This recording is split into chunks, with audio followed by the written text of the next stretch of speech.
G'day there, it's Dave here, Dave Mills, and we're going to be talking about the bishop takes d2 line in the Scotch Gambit after the Italian defence, and we're going to talk about knight takes d2, and obviously there's going to be a reaction, and so a lot of beginners are frightened to maneuver with their queen to get maximum mobility, but we can see here one-piece threats by the knight. They're not a threat, and we can see that in master play. The difference between masters and beginners is they won't play very vigorously and actively because of fear of just being a threat.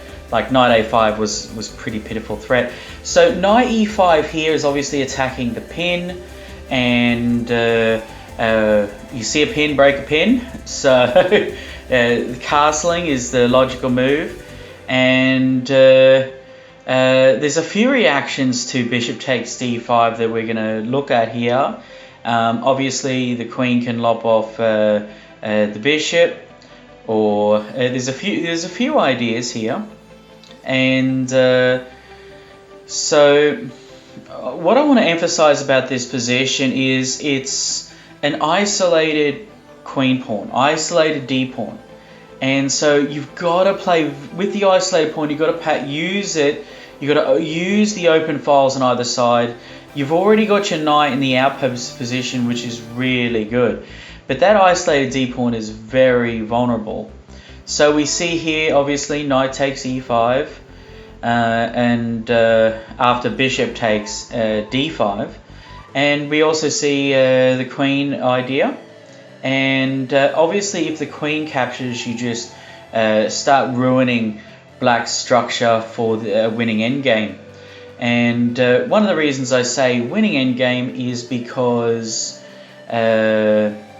your king still has that initial opening advantage. The king is ahead.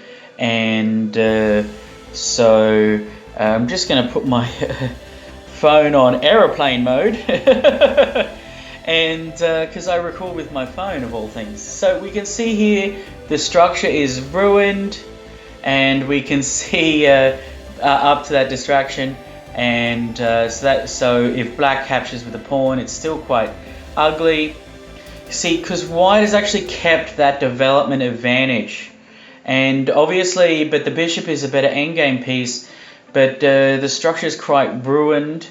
Now, there are pawns on both sides of the board, and so black's just trying to get away from its weakness, and white needs to activate the heavies down the open files on either side of the isolated pawn. In fact, in many ways, it's better just to let them have an isolated pawn.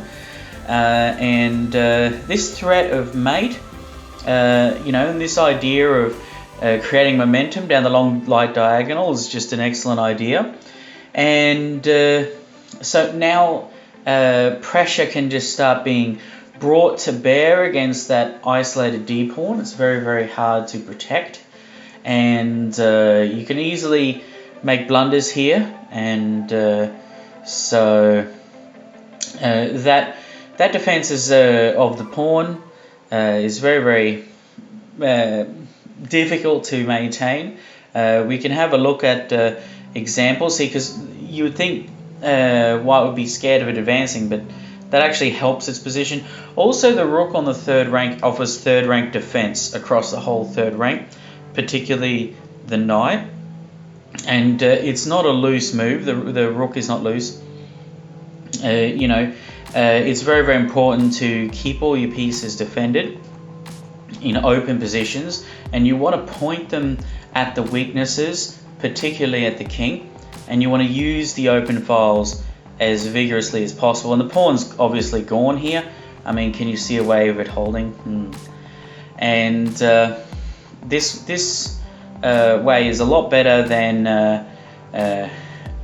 trying to have a bit of a shot at the queen, and keep control of the open files, and so on. So yeah, if they advance the pawn, then rook to d7 just allows you to lob it off with a great deal of ease.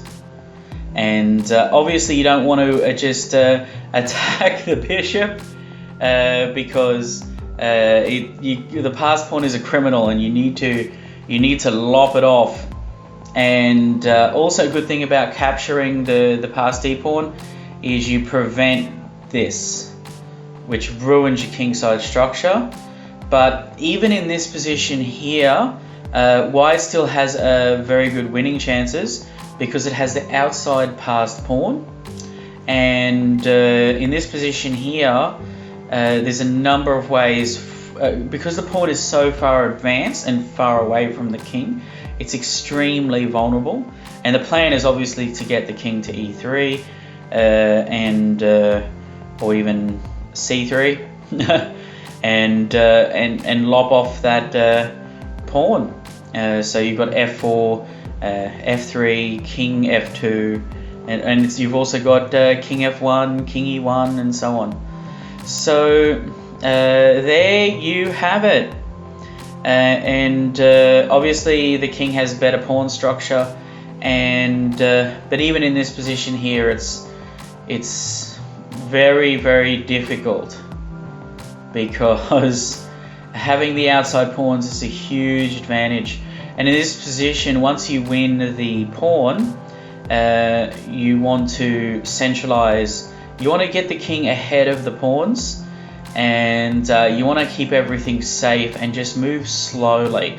Imagine like the pawns are like laden down trucks, like heavy trucks, and you need a traffic cop in front of them to unstick the mess. And the king is a fighting piece, obviously, in this endgame, but this should be a win with best play. But we don't always do that, do we? All right. Take care, everyone, and may the force be with you. Happy hunting with the Scotch Gambit. All right. Bye.